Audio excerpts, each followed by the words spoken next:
Oh my god. Just look at that detail.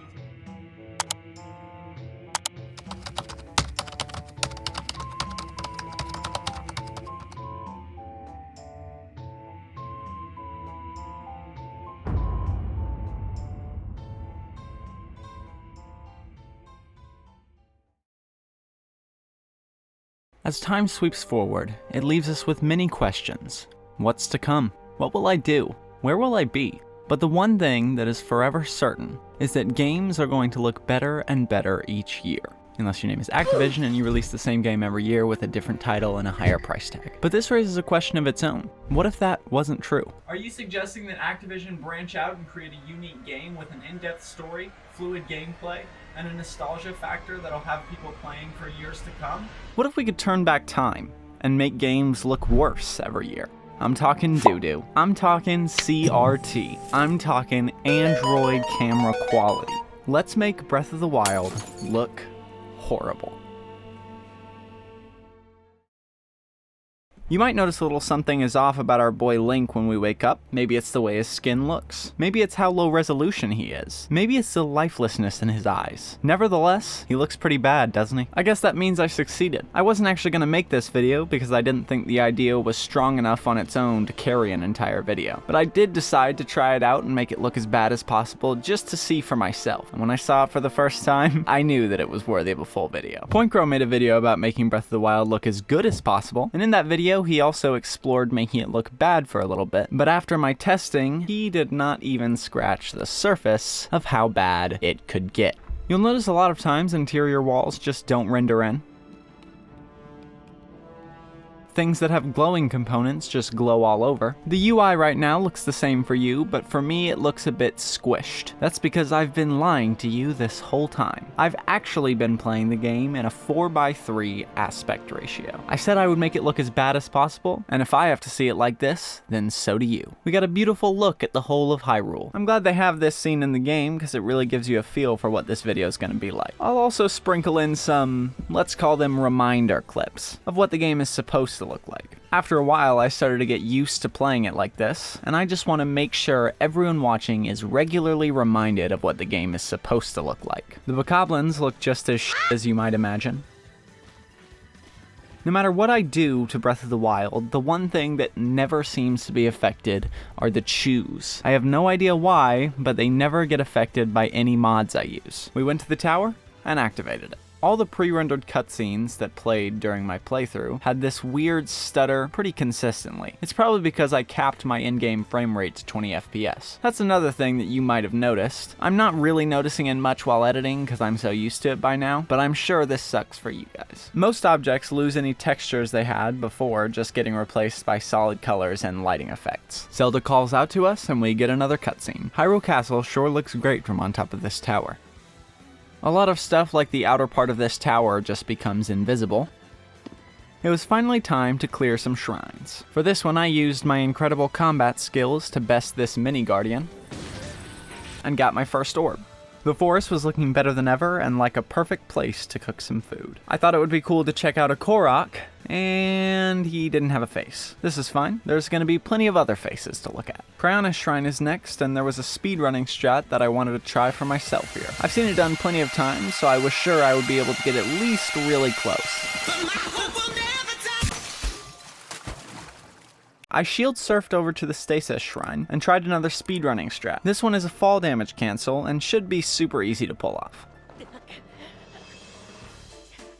So I climbed down safely. We didn't do the safe part very well, and entered the shrine. I did this one pretty regularly. Bombs were next, and a guardian was standing in our way. All I had to do was parry his laser and move on. Fun fact, objects in motion can't keep their momentum if you enter bullet time, so you can make things like this just fall out of the air if you're in bullet time for long enough. The old man greeted us outside after getting the last orb and told us to meet him at the Temple of Time. I got a stamina vessel because early game it's way more useful than an extra heart. Then we went up top to meet the old man, and no, not possible. There's literally no way.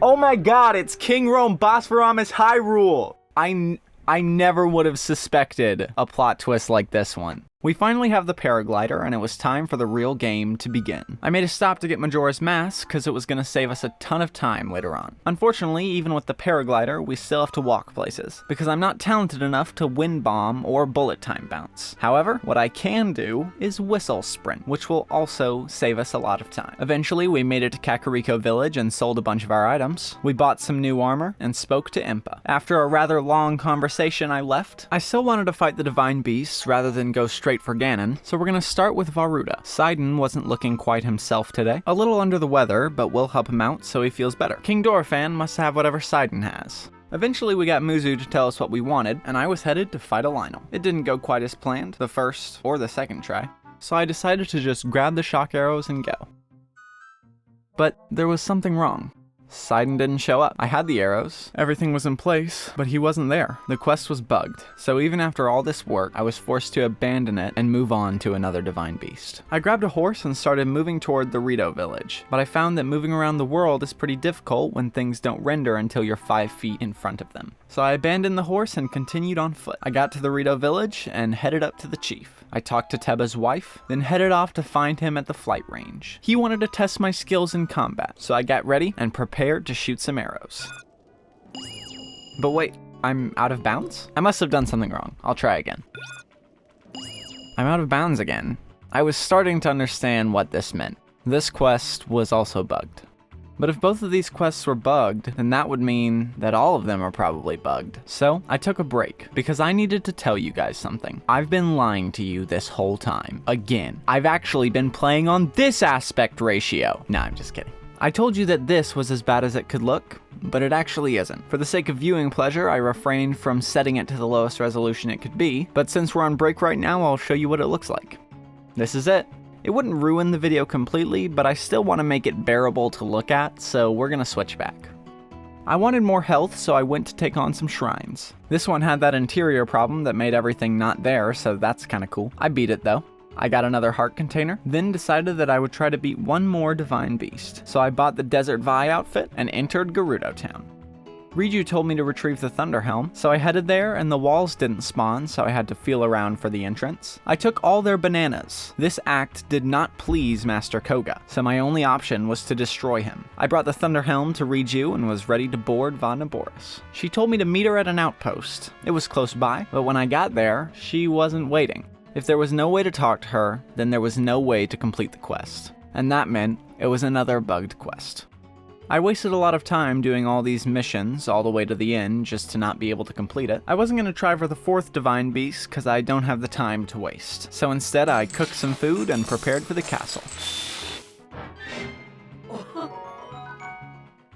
I busted down the Hyrule Castle gates. I wanted to make sure they knew who was coming for them. It was almost impossible to navigate through the castle when the walls wouldn't render, so I just climbed up the side, got to the top, and glided into the sanctum. I entered, and the boss battles began. I think the best way to deal with these fights is to just get a bunch of arrows, shoot them in the eye until they fall down, then spin attack with a 2-handed weapon to do a lot of damage. I got a little unlucky when Water Blight fell onto this ledge instead of the ground. Fire Blight was easy. Thunder Blight fight is always unpredictable, but I wasn't super worried about it. But maybe I should have been.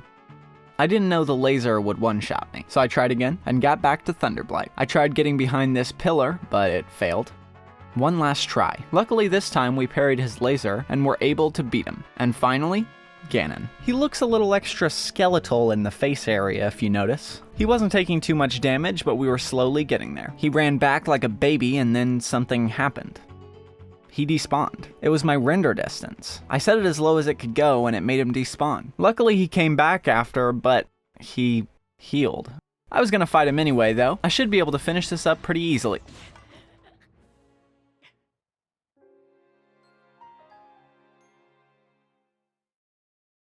If he's gonna cheat, I'm gonna cheat. I activated some of the Seemu cheats, and you can see in the background me editing this very video because I'm very behind schedule and I'm forced to record this and edit at the same time. Ganon received quite the barrage of arrows. He was able to heal once, but I wasn't going to let it happen again. All I had to do was stick close by and keep the arrows coming. It took a while, but eventually he was defeated, and it was time for Dark Beast Ganon. This is not how I expected him to look. All the malice that usually covers him is gone, and you can see all the muscles in his body. It's actually kind of gross. I finished him off with a final light arrow, and we were finally ready to see what Zelda looked like. While this cutscene plays, if you've made it this far, thanks for watching, and if you enjoyed, drop a like. Just as I suspected. Awful.